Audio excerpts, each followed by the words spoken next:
Tinanggap ng Commission on Higher Education na inilabas na temporary restraining order ng Korte Suprema laban sa kanilang memorandum na layong tanggalin sa curriculum sa kolehiyo ang kursong Filipino at Panitikan.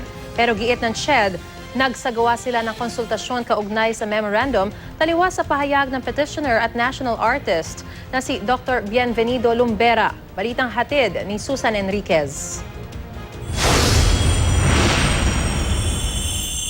Sa pamamagitan ng temporary restraining order na ipinalabas ng Korte Suprema, pinigil nito ang pagpapatupad ng isang probisyon ng Memorandum ng Commission on Higher Education o CHED na nagtatanggal sa curriculum sa kolehiyo ng kursong Filipino at Panitikan.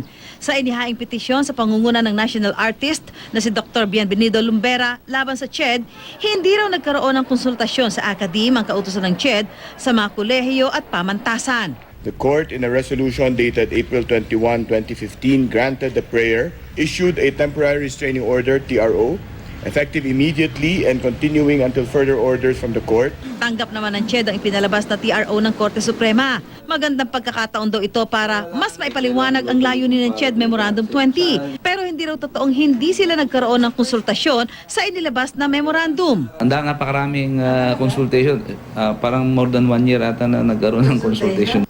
Dagdag ng CHED, hindi raw masasabing anti-Filipino ang memorandum dahil hindi naman talaga ganap na aalisin sa pagtuturo ang Filipino. Bagkus, aalisin lang ito sa kolehiyo pero mananatili sa General Education Curriculum.